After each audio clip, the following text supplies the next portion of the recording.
first off, just making the round of 8 is an accomplishment in itself. I think, for us and where we are with our team, the round of 16 is definitely, would be a big disappointment not to make it through. But the round of 12 is tough. You don't really control your destiny at Talladega, and then the other two could go either way. You could have a good car, you could have a bad day and crash or whatever. So that makes it nerve-wracking in this round. So it's always an accomplishment to get to the round of 8.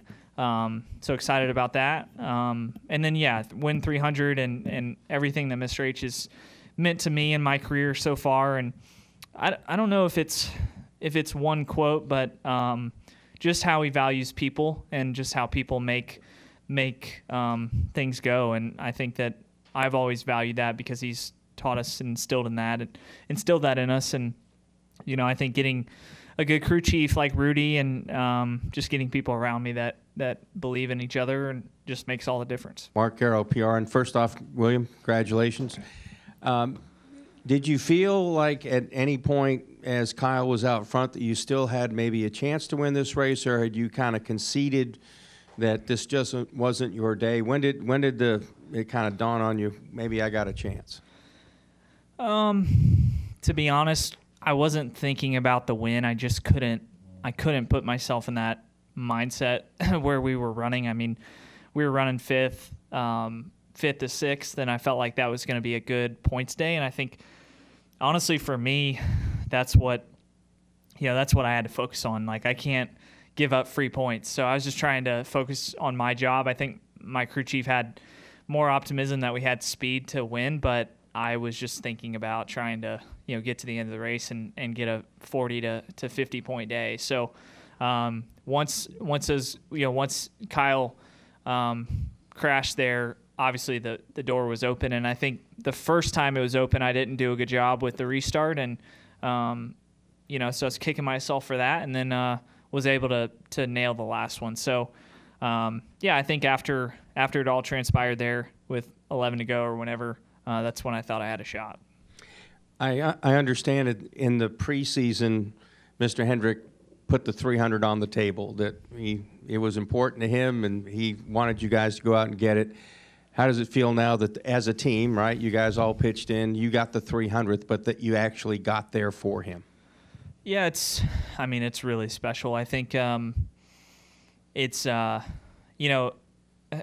up a Hendrick Motorsports fan, I watched win number 200 on TV when Jimmy won that race. And I always felt like, obviously, the gold standard was Hendrick Motorsports. So if I could ever drive for them, once I started having success in my own career, that was the goal. And when I met Mr. Hendrick when I was 14 at Junior Motorsports, I told him that was the goal, to drive for him. And I didn't have a lot of confidence that would work out, but I was going to put it out there. And when we met again when I was 18 running the Truck Series and sat down, I just had the confidence that he was going to take care of me, and he's going to put me in the right places to succeed. And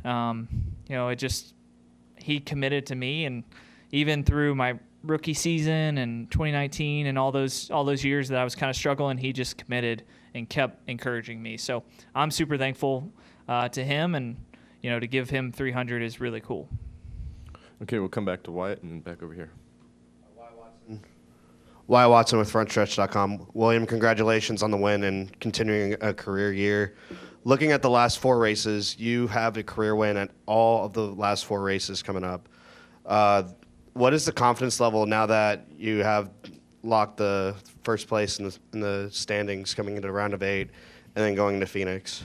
Yeah, it's I'm a bit reserved. I think we've got to keep working and keep steadily kind of climbing our way forward. I think there's a lot of good teams out there. So it's really hard to get ahead of yourself with this next gen car, because it's really all about nailing the setup and nailing the weekend as a whole, giving the right feedback, all those things. So still have some work to do there, on my end, but I think we're very capable of winning at all the tracks. It's just a matter of trying to put it all together. So I'm excited. I think we have opportunities there, and hopefully we capitalize. And what does it mean that your team gave you that confidence going into staying out on those last 30 laps to get the win? Yeah, I wasn't worried about it at all because I felt like our car was just starting to handle really well. So we were kind of catching the top 4 guys there, minus Kyle, and I felt like Kyle was probably lights out the best, and I felt like we were right there behind him. So just trying to manage that, and I felt like when we stayed out, I wasn't worried about the tires or anything. I just felt like I needed to nail the restarts, and I didn't, and then I finally got a good one at the end. All right. Now we are now joined by NASCAR Hall of Famer Rick Hendrick. Mr. Hendrick got win number 300th. Tell us how it feels. Well, it feels good to get to 300. We've been thinking about it since 299. So I'm proud of all the drivers that have driven at the company since we started, because every one of them have participated in this 300 wins. So it's really, really good to see William get it. And, he's had a heck of a year. So we're really, the whole organization's proud because we put these marks.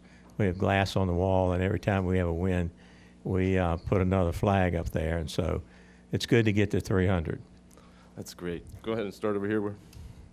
Cameron Richardson, NASCAR.com. My question's for William. William, back at Phoenix in March, you said that your career's a constant evolution. Now, as a 6-time winner in 2023 and, looking like a clear favorite to win the title, where does that evolution stand now? Yeah, I think we're still working on it. So I think, there's still ways to get better. I felt like this year it's easy to kind of look at the wins and be like, okay, we're there, we're doing everything we need to do, and we are, but we got to keep working and keep improving. So it's kind of it's an evolution. I feel like we went through a little bit of a lull with the bigger racetracks, the high-speed tracks, just what balance I needed in the car. I think I was looking for a car that was a little too free. So just trying to figure out what that balance is and go fast with it. And I felt like today we kind of did that. So I feel really good about the future, but we got to go to the simulator on Tuesday or whenever and try to work on Vegas because we don't have to focus on, the next 2. All right, let's go over to Jerry. Jerry Jordan, Kicking the Tires. And I'm going to ask both of you this question. I'm going to let you wait because I want to see what Rick has to say first. If I'd have told you when you met with him when he was 14 years old that he'd get your 300th win, he'd have 6 wins and locked into the next round of the championship playoffs as a favorite, what would you have said? I think I would have said you're crazy because he did walk up to me at JRM very determined, not cocky, but I'm going to drive for you one day. And then my neighbor told me, he said, you see that little Byron kid driving that truck? And so I said, that's William.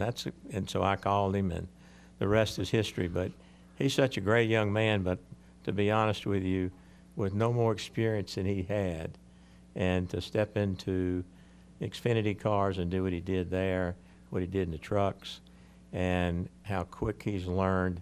He's a student, and he spends a lot of time in a simulator, and he's got a work ethic. I don't know if everybody knows this, but he went to the toughest school, private school in Charlotte, Country Day.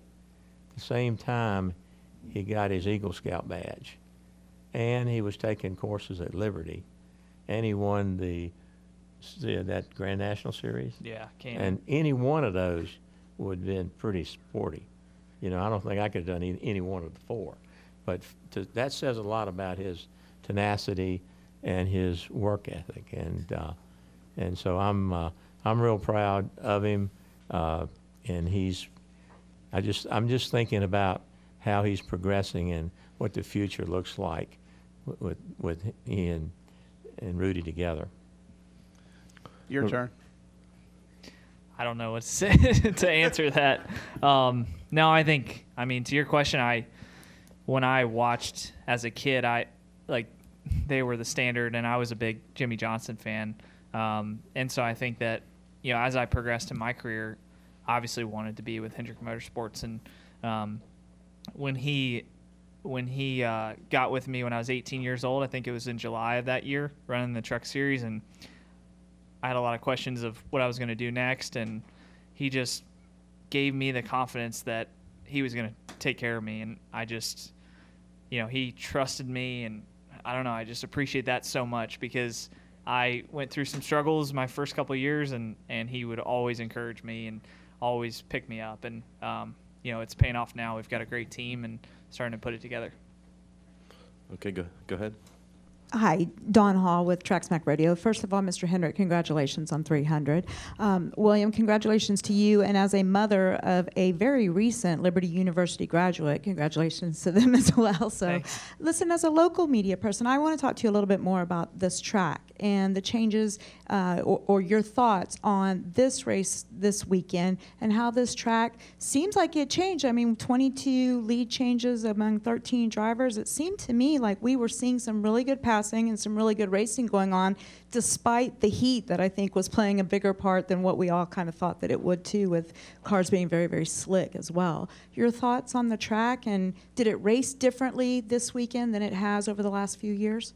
I don't know. It just seems like with this racetrack, it takes a long time for it to get good, and it seems like we start the weekend and the track's real treacherous. There's a lot of wrecks, and then as we get further and further along in the weekend, it just gets better and better. So I don't know how to get there quicker, but it is pretty racy by the end, and there's a lot of action on the restart. So I loved it obviously, but I think it took a while for the track to come in for sure. Go front. Yep, up front.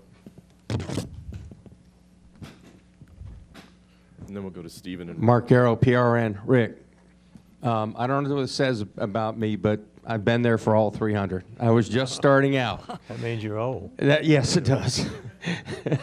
But I remember you guys going to Martinsville in 1984 and Jeff winning that race, and how it was kind of all on the line right then. It was, we get this done or maybe the door's shut. And now we fast forward and we're talking about your 300th win. Can you talk how the first one kind of saved the day and catapulted you to this? Yeah, Harry, we didn't have a sponsor, and the deal was Richie Petty was going to drive and Kenny Rogers, and everybody left me with no driver and no sponsor. And so Harry, and we talked to Jeff Bodine, and I think we wrecked at Darlington, and I said, Harry, we got to quit. We don't have any money. We'll start back when we get some help. And once you shut down, you're not going to come back. And he said, well, let's go to Martinsville because Bodine's good there. And we went to Martinsville, and I wasn't at the race that day. And so, I think about that a lot.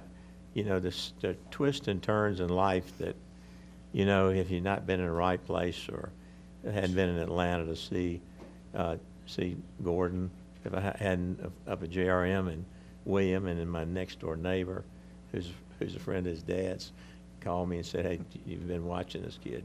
So, life we've been blessed. We've had, I think about it a lot, the drivers that I've had, and I think the most rewarding thing to me is to see guys like Chase, when I think I met him at 14, and become a champion, and William and Jeff and Jimmy Johnson, and the crew chiefs.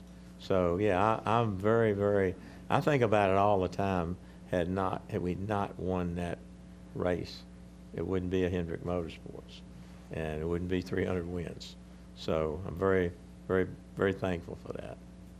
When did you know as a team owner that you guys had finally solidified enough, like, okay, now I'm good to go? I was on the edge. We got the win. Did you immediately know, like, okay, we're good to go on the big roll, or was it a little bit later on you felt your team finally had the legs to be there for good? No, I'll tell you, Randy Dorton, I wish Randy was here to see all this, because Randy was his engine shop was going bust right beside us and Harry's, and we won 3 races that year. I mean, it was amazing.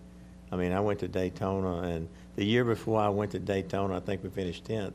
I was standing on top of a motorhome and couldn't go in the garage area with Raymond Beadle. So I mean, and then the next year I'm there. But when we won 3 races, and we won that last race, I think, and after we got a partial sponsor, and then we got Levi Garrett, and they came on board, and then we got a call wanting me to run another car, and I knew Tim Richmond. And so once we started clicking like that and did some innovative things with two-car teams and sharing, and I think about how close we were, but then I think about if you could come in this sport today with 5 employees, and Harry Hyde was making $500 a week, and 2 of the other guys were volunteers, and that's what we went to Daytona with. And so from a very humble start, you think about what it takes today to come into this sport and be able to compete or win a race in your first year, let alone 3 races. So I'm glad I don't have to start now. So. Okay, we'll go back to Stephen. Stephen Stump, frontstretch.com. This is for Rick.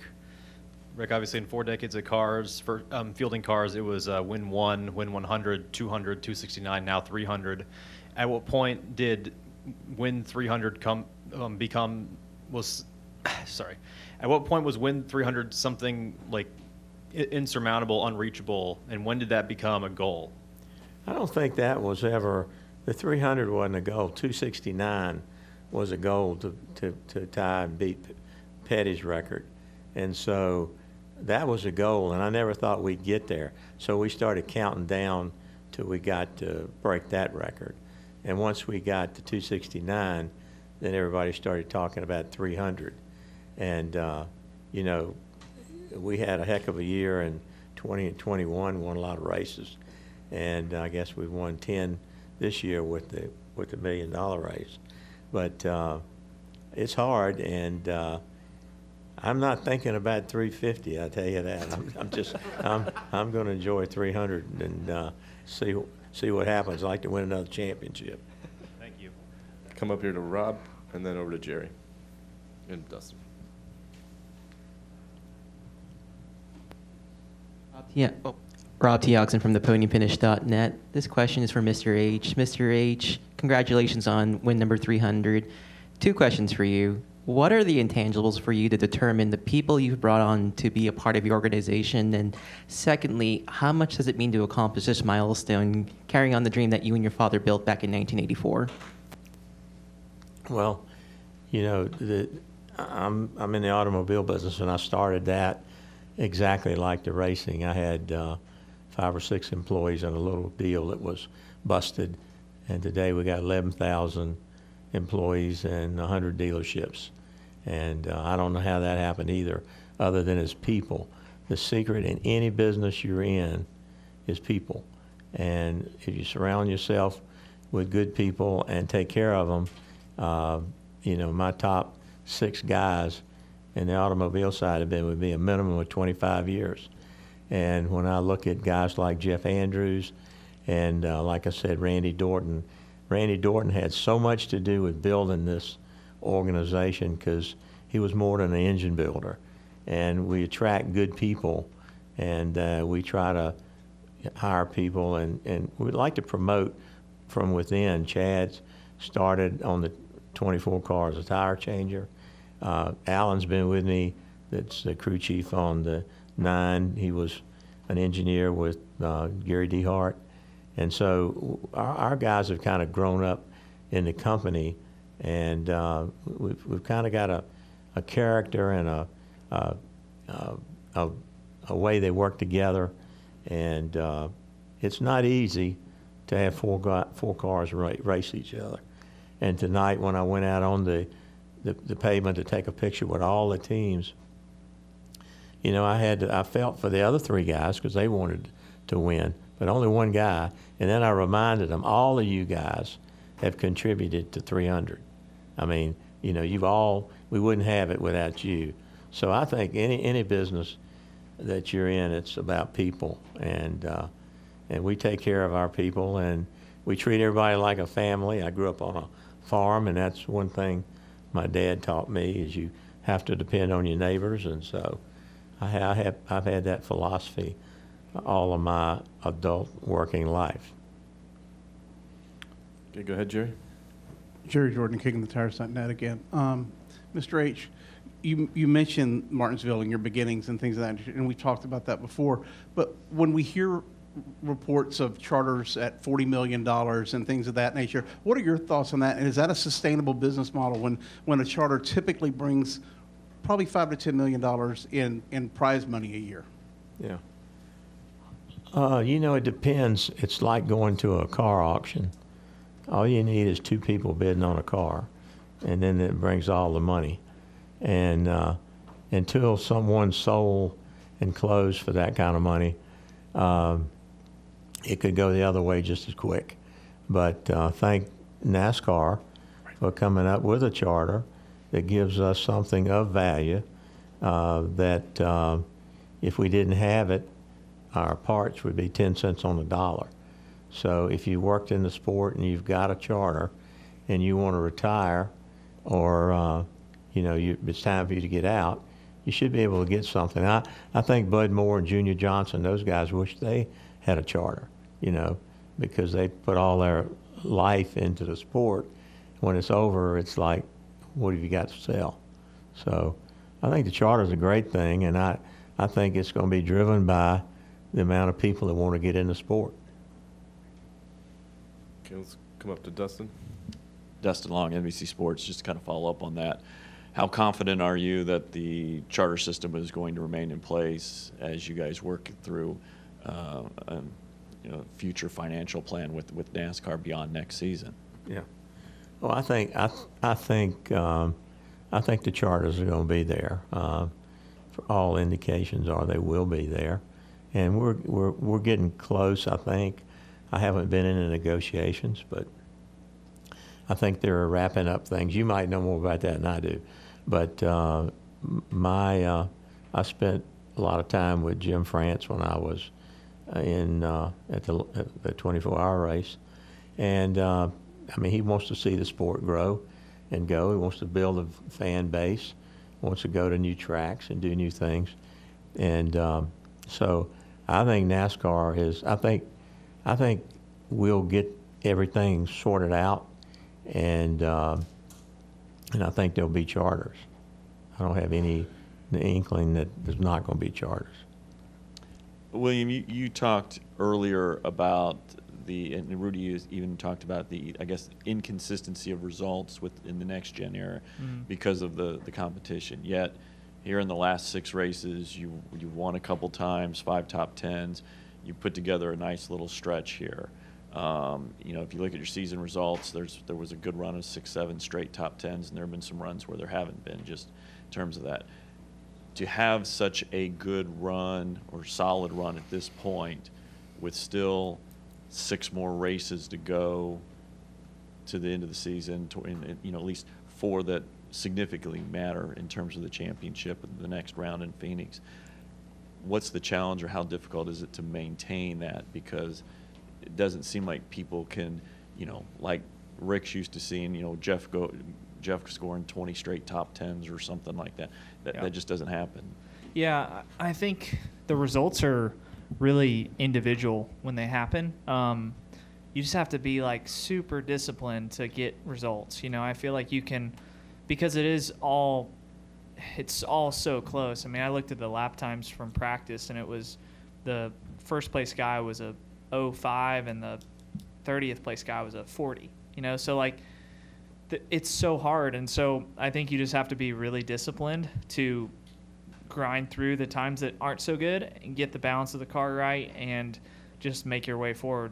So I don't honestly look at the last 6 races. I don't think besides today and Watkins Glen where we really, really contending, but we ended up with top 5s and top 10s, and it's just tough. So I think you can easily, if you let your guard down going into a weekend, you can easily end up with a 15th to 20th place finish. So it's really trying to just approach each weekend as its own thing, and that'll apply for us when we go to Vegas. And when we get through Vegas, we'll go to Homestead and approach it like it's a completely different race.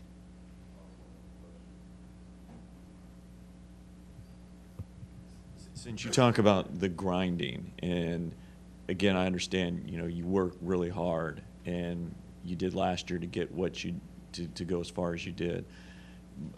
Is there, I don't know, more grinding when you look back at last year you could have done, or is it that experience? Because for as difficult it is there something you got out of that that's helping you put together? Maybe it's an 8th place finish instead of a 12th place finish or 15th place finish, or maybe it's getting a couple extra stage points in a stage or something like that. Yeah, I think I just look back at my whole career and look at the moments that I just got too excited and jumped the gun and made a mistake, you know? So I think last year, even looking back at last year's race here, just, you know, getting emotional, getting just caught up in the moment too much in terms of emotion, and not really staying in the moment and making the right decisions. So I think this year has been different in that way. Like, I find myself, when I have chances to win, it's almost calming. So I feel like for me, I just kind of stay present, and I've worked really hard